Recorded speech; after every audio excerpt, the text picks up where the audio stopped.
بسم اللہ الرحمن الرحیم۔ گمنام ہیروز کے معزز ناظرین، السلام علیکم۔ آئیے چلتے ہیں کہانی کی طرف۔ وہ جس راستے پر جانے والا تھا، اس راستے پر دشمن پہنچنے والا تھا۔ ان حالات میں روپوش رہنے کے لیے سب سے پہلے اپنا چہرہ اور سر سے پاؤں تک حلیہ بدلنا پڑتا ہے۔ اس نے بھی یہی کیا۔ میک اپ کا ضروری سامان خریدنے کے بعد اس نے ایک ہوٹل میں کمرہ لیا۔ وہ وہاں بیس بدلنے کے بعد ٹیلی پیتھی کے ذریعے اپنا پاسپورٹ اور دیگر شناختی کاغذات تبدیل کرا سکتا تھا۔ پھر نارنگ تو کیا، پورس بھی اسے تلاش نہیں کر سکتا تھا۔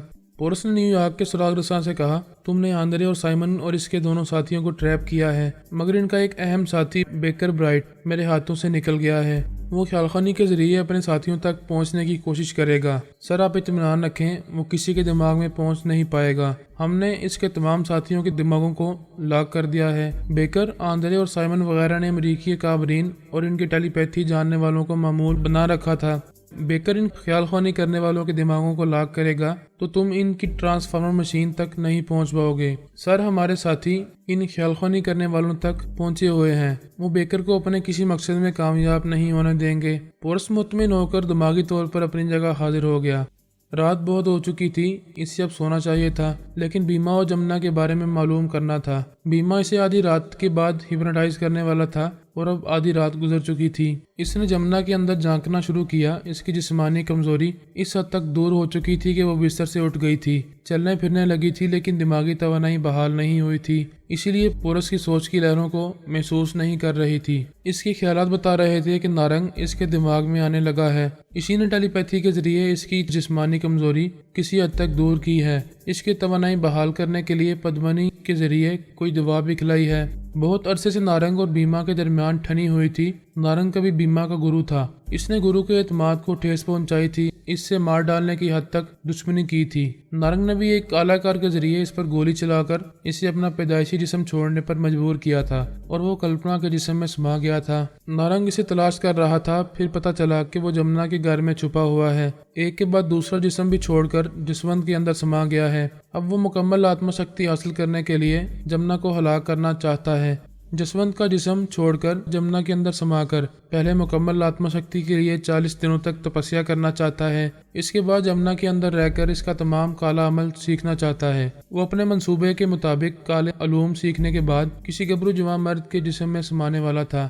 جمنا کی اس کوٹھی میں ایک نوجوان نوکرانی آئی تھی۔ جسونت اسے اپنے بیڈ روم میں لے آیا تھا۔ اس نے سوچا تھا آدھی رات رنگین گزاری جائے، اس کے بعد بوڑھی جمنا کے ساتھ رات سنگین ہوگی، کیونکہ اسے ہلاک کرنے کے بعد اس کے جسم میں سما کر بوڑھی جمنا بن کر نئی زندگی کی ابتدا کرنی تھی۔ لیکن وہ آدھی رات کے بعد بھی بیڈ روم سے نہیں نکلا۔ نوکرانی کی ادائیں کچھ ایسی تھیں کہ وہ رانی بن گئی تھی، اس کے حواس پر حکمرانی کر رہی تھی۔ اس کا دل مائل ہو کر کہتا رہا، ساکیا اور پلا، میری جان ہوش اڑا، ہوش اڑا۔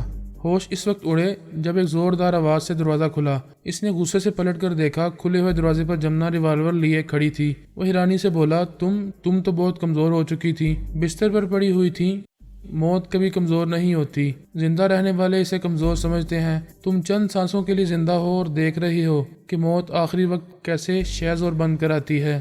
پھر اس کے ذریعے نارنگ کی آواز اور لہجہ سنائی دیا، تم جمنا کے دماغ میں آنے کی کوششیں کر رہے ہو، جب تک میرا قبضہ ہے تم یہاں نہیں آ سکو گے۔ بیما نے پریشان ہو کر پوچھا، میں تمہارا لہجہ پہچان رہا ہوں۔ ضرور پہچاننا چاہیے، ہم جب تک اپنی آتما شکتی سے اس دنیا میں رہیں گے ہماری دشمنی کا سلسلہ جاری رہے گا۔ تم نے گرو سے ٹکر لی ہے، تمہاری ہر نئی زندگی تمہارے لیے مصیبت بنتی رہے گی۔ تم جس کے بھی جسم میں جاؤ گے میں وہاں تمہیں سکون سے رہنے نہیں دوں گا۔ اس طرح جسم بدلتے بدلتے تمہاری آتما شکتی بالکل ختم ہو جائے گی۔ بیما نے کہا، یہ جمنا کے بیٹے کا جسم ہے، مجھے اسی میں رہنے دو۔ اسے مارو گے تو میں کسی دوسرے جسم میں جا کر روپوش ہو جاؤں گا، تم مجھے تلاش کرتے رہ جاؤ گے۔ میں نے اب تک تمہاری دشمنی کو اہمیت نہیں دی، اب میں بھی تمہیں کسی ایک جسم میں نہیں رہنے دوں گا۔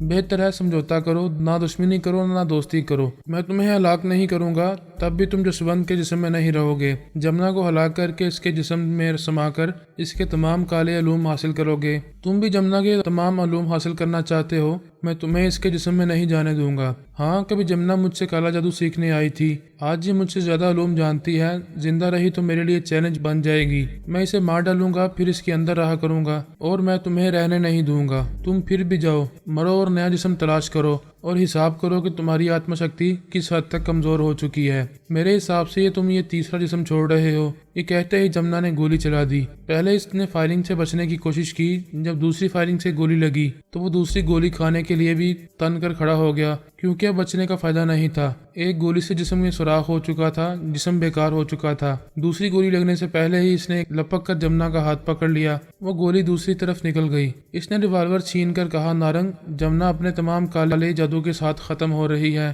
اس کے جسم میں نہ میں جاؤں گا نہ تمہیں جانے دوں گا۔ اس نے جمنا کا نشانہ لے کر یکے بعد دیگرے 3 فائر کیے، 3 گولیاں اس کے جسم میں پیوست ہو گئیں۔ وہ جسم اس قابل نہ رہا کہ دونوں فریق میں سے کوئی بھی اس میں سما سکتا۔ پہلی ہی گولی میں وہ مر چکی تھی۔ فائرنگ کے بعد جسونت کا جسم بھی بے جان ہو کر اپنی ماں کے پاس گر پڑا۔ مرنے کے بعد بیمہ نہیں رہا تھا، اس کے پہلو میں بیٹا رہ گیا تھا۔ پارس نے آنکھیں کھولی تو پھر اٹھ کر بیٹھ گیا۔ ثانی نے اس پر تنویمی عمل کیا تھا، الپا کے عمل کا توڑ کیا تھا۔ اس کے دماغ کو لاک کرنا ضروری نہیں تھا، مجھ پر اور میری فیملی کے افراد پر روحانی عمل کیا گیا تھا۔ اس کے نتیجے میں دشمن ٹیلی پیتھی جاننے والے ہمارے دماغوں میں آتے تھے، مگر ہمارے اہم خفیہ خیالات نہیں پڑھ سکتے تھے۔ ہم جس بحروب میں ہوتے اسی بحروب کے مطابق دشمن ہمارے خیالات پڑھتے تھے۔ انہیں ہماری اصلیت کا پتہ نہیں چلتا تھا اور نہ ہی ٹیلی پیتھی کا زلزلہ پیدا کرنے سے ہمارے دماغ متاثر ہوتے تھے۔ الپا نے خیال خوانی کے ذریعے پارس کے دماغ میں زلزلہ پیدا کیا تھا اور اس لیے کامیاب ہو گئی تھی کہ جیکب رابن کے زبردست خطرناک جادو سے اس کا دماغ متاثر ہو گیا تھا۔ بے شک جادو اثر کرتا ہے، لیکن ایمان والوں پر اس کا اثر پائیدار نہیں ہوتا۔ ایسے قدرتی حالات پیدا ہوتے ہیں کہ اثر زائل ہو جاتا ہے، جیسا کہ پارس کے ساتھ بھی ہوا۔ اس پر جادو کرنے والا جیکب رابن خود اپنے ہی عمل کے نتیجے میں ہلاک ہو گیا تھا۔ اس کے ہلاک ہوتے ہی پارس کو اس کے جادو سے نجات مل گئی تھی، لیکن اس وقت تک الپا اسے ٹریپ کر چکی تھی۔ اب وہ الپا کے تنویمی عمل سے بھی نجات حاصل کر چکا تھا، دماغی توانائی پہلے ہی بحال ہو چکی تھی۔ اس نے خیال خوانی کی پرواز کی، پھر ثانی کے پاس پہنچ کر کہا، میں سو رہا تھا، تم کیا کر رہی تھی؟ میں الپا کے بارے میں معلوم کرنے کی کوششیں کر رہی تھی۔ کچھ پتہ نہیں چل رہا تھا کہ وہ تم پر تنویمی عمل کرنے، تمہیں اپنا معمول بنانے کے بعد کہاں گم ہو گئی ہے۔ وہ ضرور کسی ایسی مشکل میں پھنس گئی ہے جس سے نکل نہیں پا رہی، اسی لیے میرے پاس نہیں آ رہی ہے۔ مجھے تم سے ہمدردی ہے، ایک بیچاری تمہارے پاس نہیں آ رہی ہے، ورنہ آنے کو تو سب ہی آ جاتی ہیں۔ مجھے تانے نہ دو، مجھے اس بیچاری سے ہمدردی ہے۔ بیچاری نے مجھے غلام بنائے رکھنے کے لیے بڑے پاپڑ بیلے تھے۔ اس کا سراغ لگانے کا ایک راستہ ہے، مجھے وہ راستہ بتاؤ۔ اگر وہ کسی حادثے کا شکار ہوئی ہوگی تو اس کا دماغ کمزور ہو چکا ہوگا، اگر کسی دشمن نے اسے ٹریپ کیا ہوگا تو اس نے بھی اس کے دماغ کو کمزور بنایا ہوگا۔ میں سمجھ گئی، ہمیں اس کی کھوپڑی میں پہنچنا چاہیے۔ یہ بات تمہیں خود سوچنا چاہیے تھا۔ یہ سب جانتے ہیں کہ دنیا کا کوئی ٹیلی پیتھی جاننے والا الپا کے دماغ میں نہیں پہنچ سکتا۔ بارہا اس کے اندر پہنچنے کی ناکام کوشش کی جا چکی ہیں، پھر میں ناکام کوشش کیوں کروں؟ تم جاؤ اور ناکام ہو کر آؤ۔ پارس اس کے دماغ سے نکل کر الپا کی آواز اور لہجے کو یاد کرنے لگا۔ ثانی نے کہا، دراصل میں الپا کی موجودہ آواز اور لہجے سے آشنا نہیں تھی، اس لیے اس کے دماغ میں جانے کا خیال ہی فضول تھا۔ آج وہ ہپنوٹائز کرنے کے لیے میرے اندر آ کر بولتی رہی تھی، اس لیے یہ مجھے یاد ہے۔ میں جا رہا ہوں۔ اگر اس کا دماغ کمزور ہو چکا ہے تو کامیابی ہوگی۔ پھر وہ کامیاب ہو گیا، الپا کے دماغ میں جگہ مل گئی۔ ثانی پارس کے اندر تھی، خوش ہو کر بولی، یہ تو کمال ہو گیا۔ ہاں مگر یہ بے ہوش ہے، اس کے تمام خیالات تھم گئے ہیں، یہ سوچنے کے قابل نہیں ہے۔ کیا یہ واقعی الپا ہے؟ تم اس کی آواز اور لہجے کو گرفت میں لے کر آئے ہو، یہ الپا ہی ہے۔ ہمیں اس کے ہوش میں آنے کا انتظار کرنا ہوگا۔ پتہ نہیں یہ کہاں بے ہوش پڑی ہے، اسپتال میں، اپنے گھر میں، یا کسی دشمن کے شکنجے میں اپنے آپ سے بے خبر ہے۔ جہاں بھی ہے اب ہماری گرفت میں رہے گی۔ پارس اپنی جگہ دماغی طور پر حاضر ہو کر بولا، اس کے ہوش میں آنے تک میں غسل کر کے فارغ ہو جاؤں گا، مجھے بھوک بھی لگ رہی ہے۔ تم فریش ہو جاؤ، آرام سے کھاتے پیتے رہو، میں الپا کے پاس جاتی رہوں گی۔ پارس ایک کار کی پچھلی سیٹ پر تھا، بابا صاحب کے ادارے کا ایک سراغ رساں اسے اپنے بنگلے کے پورچ تک لایا تھا۔ اس وقت پارس پچھلی سیٹ پر سو رہا تھا اور ثانی اس پر تنویمی عمل کرتی رہی تھی۔ وہ کار سے نکل کر بنگلے کے اندر آ کر سراغ رساں سے بولا، میرے لیے شیونگ کا سامان اور جینز اور شرٹ خرید کر لے آؤ، میں غسل کرنے کے بعد کچھ کھانا بھی چاہوں گا۔ وہ ایک بیڈ پر آ کر لیٹ گیا۔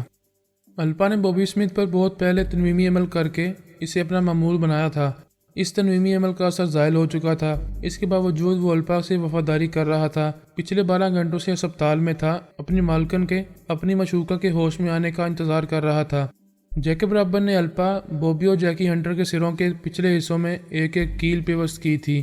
دنیا کا کوئی ٹیلی پیتھی جاننے والا ان کے دماغوں میں نہیں آ سکتا تھا، لیکن زخمی الپا کے سر کی مرہم پٹی کرنے والا ڈاکٹر یہ نہیں جانتا تھا۔ اس نے وہ کیل اس کے سر سے نکال دی تھی۔ اب بوبی کو یہی فکر تھی کہ ایسی حالت میں کوئی بھی دشمن اس کے اندر آئے گا تو وہ اپنی الپا کو کس طرح اس سے محفوظ رکھ سکے گا۔ اسے محفوظ رکھنے کی کوئی تدبیر ذہن میں نہیں آ رہی تھی۔ اسے یہ بھی فکر تھی کہ اس کی طویل بے ہوشی کے باعث وہ جیکی ہنٹر کی پوری طرح نگرانی کرنے کے لیے اس کے ساتھ بنگلے میں نہیں رہ سکتا۔ ویسے وہ جیکی ہنٹر کو شراب کی کئی بوتلیں دے کر بہلانے کے بعد اسے بنگلے میں قید کر چکا تھا، اس کے تمام دروازوں کو مقفل کر چکا تھا۔ وہ پارس کے بارے میں یہ نہیں جانتا تھا کہ الپا نے اسے معمول بنا کر کہاں قید کیا ہے۔ پہلے یہ جاننا ضروری نہیں تھا، لیکن اب الپا کی حالت ایسی نہیں تھی کہ وہ پارس کو قابو میں رکھ پاتی۔ بوبی اس قید خانے میں پہنچ کر پارس کو اپنی نگرانی میں قیدی بنا کر رکھنا چاہتا تھا، اور یہ تب ہی ممکن تھا جب الپا ہوش میں آ کر اسے قید خانے کا پتہ بتاتی۔ وہ کبھی الپا کے کمرے میں رہتا تھا، کبھی کسی نہ کسی ڈاکٹر کے چیمبر میں آ کر بیٹھ جاتا تھا۔ ان سے پوچھتا تھا آخر وہ کب ہوش میں آئے گی۔ آپ سب قابل ڈاکٹرز ہیں، کیا کسی تدبیر سے اسے ہوش میں نہیں لا سکتے؟ ہم اسے دوائیں دے چکے ہیں، یہ قدرتی بے ہوشی ہے، قدرتی طور پر ہوش میں آئے گی تو بالکل نارمل رہے گی۔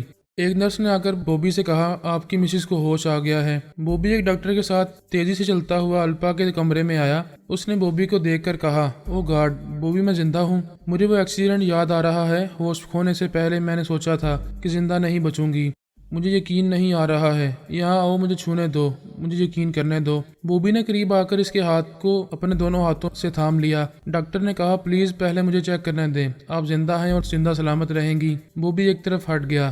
ڈاکٹر اس کا معائنہ کرنے لگا، کہنے لگا آپ کو گہرے زخم لگے ہیں، آپ 2-4 ہفتے بیڈ پر آرام کرتی رہیں، پھل کھاتی رہیں، دودھ پیتی رہیں۔ آپ جس قدر اپنا خیال خود رکھیں گی اتنی ہی جلدی اپنے پیروں پر کھڑی ہو سکیں گی۔ ڈاکٹر اسے ایک انجیکشن لگا کر چلا گیا۔ الپا نے نرس سے کہا تم بھی جاؤ۔ وہ چلی گئی۔ اس نے بوبی سے پوچھا ابھی دن ہے یا رات؟ ایک رات گزر چکی ہے، یہ دوسرا دن ہے، تم 13 گھنٹے کے بعد ہوش میں آئی ہو۔ وہ حیرانی سے بولی 13 گھنٹے؟ اتنی دیر میں کچھ گڑبڑ تو نہیں ہوئی؟ گڑبڑ ہو چکی ہے، تمہیں ایک نقصان پہنچا ہے۔ ڈاکٹر تمہارے سر کے زخموں کی مرہم پٹی کر رہا تھا، تب اسے تمہارے سر کی کیل دکھائی دی۔ اس نے سمجھا کہ کار کے حادثے میں وہ کیل پیوست ہو گئی ہے، اس نے وہ کیل نکال دی۔ نہیں، وہ چیخ مار کر اٹھنا چاہتی تھی مگر سر چکرا گیا۔ بوبی نے اسے تھام کر دوبارہ لٹایا۔ وہ ایک ہاتھ سے اس کا گریبان پکڑ کر بولی تم نے وہ کیل نکالنے کیوں دی؟ ڈاکٹر کو کیوں نہیں روکا؟ تم مجھ سے دشمنی کر رہے ہو، تمہیں مجھ سے محبت نہیں ہے، تم بے وفائی کر رہے ہو۔ پلیز مجھ پر شبہ نہ کرو، اس وقت میں یہاں موجود نہیں تھا، یہ نہیں جانتا تھا کہ تم ایک حادثے کے نتیجے میں اسپتال پہنچ گئی ہو۔ تم جھوٹے ہو، تم میرے سر سے کیل نکالنے کا تماشا چپ چاپ دیکھتے رہے۔ تم نے تمام ٹیلی پیتھی جاننے والوں کے لیے میرے دماغ کا راستہ کھول دیا ہے۔ فار گاڈ سیک مجھے جھوٹا اور بے وفا نہ کہو۔ تم نے مجھے ہپنوٹائز کر کے اپنا معمول بنایا تھا، تمہارے تنویمی عمل کا اثر ختم ہو چکا ہے، میں تمہارا معمول نہیں ہوں، اس کے باوجود وفادار ہوں، کل سے یہاں تمہارے پاس بیٹھا ہوا ہوں، اور جب تک تم دماغی توانائی حاصل نہیں کرو گی، جب تک خیال خوانی کرنے کے قابل نہیں ہو جاؤ گی، تب تک میں تمہیں تنہا نہیں چھوڑوں گا۔ وہ سن رہی تھی، اس کی باتوں سے قائل ہو رہی تھی، یہ سمجھ رہی تھی کہ اچانک اپنی غیر معمولی قوتوں سے محروم ہو گئی ہے، دشمنوں کو دماغوں میں آنے سے نہیں روک سکے گی، اور پتہ نہیں کتنے دنوں بعد خیال خوانی کر سکے گی۔ ایسے وقت بوبی جیسے وفادار باڈی گارڈ پر بھروسہ کرنا پڑے گا۔ اس نے پوچھا جیکی ہنٹر کہاں ہے؟ تم اسے چھوڑ کر کل سے یہاں ہو، کیا اس کی خبر لی ہے؟ میں اس سے غافل نہیں ہوں، اسے بنگلے میں قید کیا ہے، وہ باہر نہیں نکل سکے گا۔ پارس الپا کے اندر پہنچا ہوا تھا۔ ان دونوں کی باتوں سے پتہ چلا کہ جیکی ہنٹر کو ایک بنگلے میں قید کیا گیا ہے۔ پارس کو اس کے چور خیالات سے اس بنگلے کا پتہ معلوم کرنے میں دیر نہیں لگی۔ یہ بھی معلوم ہوا کہ ٹرانسفارمر مشین کا نقشہ اس بنگلے میں ہے، اور اس کی ایک ایک کاربن کاپی الپا کے خفیہ محل نما بنگلے میں ہے۔ الپا نے کہا تمہارے اور جیکی ہنٹر کے سروں میں کیلیں پیوست رہیں گی تو میں تم دونوں کے دماغوں میں نہیں آ سکوں گی، تم دونوں وہ کیلیں نکال کر پھینک دو۔ یہ کیا کہہ رہی ہو؟ دشمن ہمارے دماغوں میں آنے لگیں گے، جیکی ہنٹر کے خیالات پڑھ کر معلوم کر لیں گے کہ تم نے اسے کہاں چھپایا ہے اور کس خفیہ اڈے میں ٹرانسفارمر مشین بنائی جانے والی ہے۔ میں کچھ نہیں جانتی، تم دونوں میرے خاص ماتحت ہو، تم دونوں کے خیالات پڑھتے رہنا میرے لیے ضروری ہے۔ صرف ہمارے خیالات پڑھنے کے لیے تم دشمنوں کو نظر انداز کر رہی ہو، کیا تمہیں ہم پر بھروسہ نہیں ہے؟ ٹھیک ہے، جیکی پر نہ ہو، مجھ پر تو بھروسہ ہونا چاہیے۔ بحث نہ کرو، تم میرے وفادار ہو، جو کہہ رہی ہوں وہ کرو۔ میں وفادار ہوں، معمول نہیں ہوں، میری وفاداری کا تقاضا ہے کہ میں تمہیں غلط فیصلوں سے باز رکھوں۔ میں آج کمزور ہو گئی ہوں تو تم میرے فیصلے کو غلط کہہ رہے ہو، مجھ سے بحث کر رہے ہو۔ پلیز اہم مسائل پر باتیں کرو، مجھے بتاؤ پارس کو کہاں قید کیا ہے؟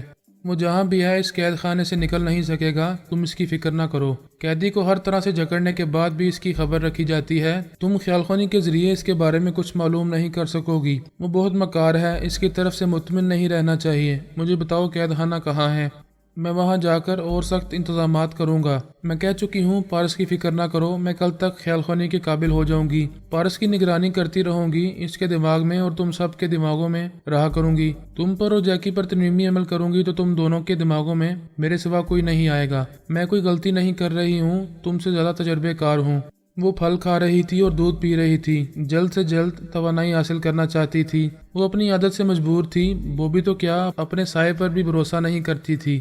اس نے کہا بوبی، برے وقت میں ہی اپنے وفاداروں کو پہچانا جاتا ہے۔ مجھے یقین ہے تم ابھی اپنی وفاداری کا ثبوت دو گے اور اپنے سر سے کیل نکالو گے۔ وہ اپنی جگہ سے اٹھ کر بولا، یہاں کوئی دشمن آئے گا تو میں تمہاری سلامتی کے لیے اس سے لڑتے ہوئے جان دے دوں گا، یہ وفاداری ہوگی۔ لیکن تمہارے لیے کنویں میں کود کر جان دوں گا تو یہ صرف ایک حماقت ہوگی۔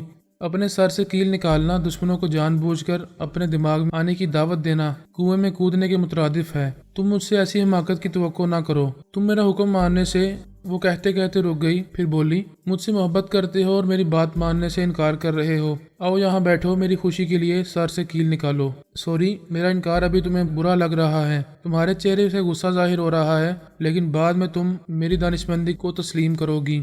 میں اب تم سے بحث نہیں کروں گی، تمہیں دکھاؤں گی کہ اسپتال کے بیڈ پر رہ کر کس طرح اسرائیلی کابرین سے کام لیتی ہوں اور تمہیں آرمی انٹیلیجنس سے باہر نکالتی ہوں۔ آج سے تم بہت بدترین زندگی گزارنے والے ہو۔ You get out. بوبی کمرے سے چلا گیا۔ الپا آہستہ آہستہ اٹھ کر بیٹھ گئی۔ اس نے ریسیور اٹھا کر نمبر ڈائل کیے۔ رابطہ ہونے پر اس نے کہا، اپنے اعلیٰ افسر سے بولو الپا فون پر ہے، وہ مجھ سے بات کریں۔ چند سیکنڈ کے بعد ہی کمانڈر ان چیف کی آواز سنائی دی، ہیلو میڈم، آپ فون پر بول رہی ہیں؟ آپ تو میرے دماغ میں آیا کرتی ہیں۔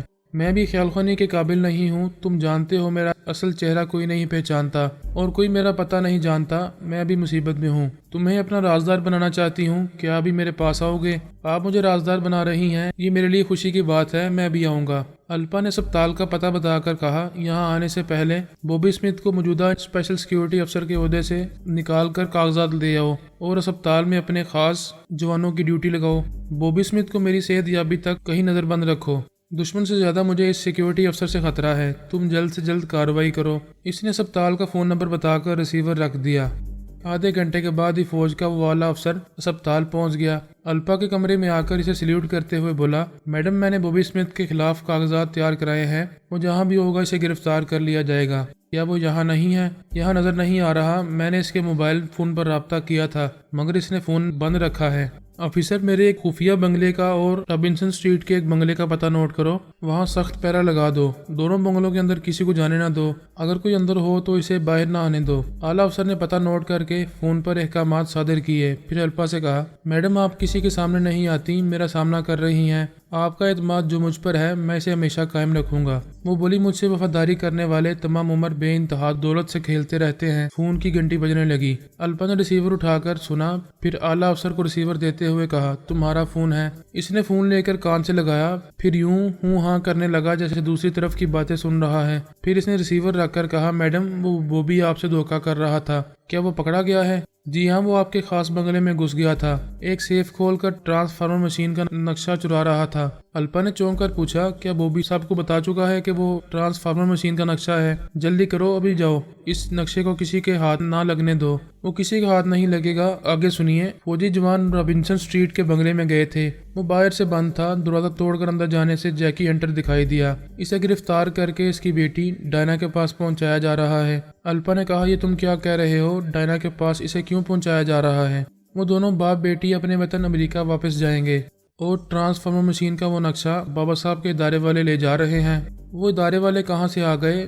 جہاں سے پارس آیا ہے۔ الپا خوفزدہ ہو کر شدید حیرانی سے دیدے پھاڑ پھاڑ کر اس اعلیٰ افسر کو دیکھنے لگی۔ پھر اس نے بے یقینی سے پوچھا، تم پارس، تم تو میرے معمول اور تابعدار بن چکے تھے، میں چاہوں تو تمہیں اپنی معمولہ اور محکومہ بنا سکتا ہوں، مگر اس کی ضرورت نہیں ہے۔ ضروری یہ ہے کہ میں تمہیں کبھی دماغی توانائی حاصل نہ کرنے دوں۔ اب تم خیال خوانی کرنا بھول جاؤ، میرے حکم کی تعمیل کرو، اٹھو اور ناچو، ناچو چھمیاں ناچو۔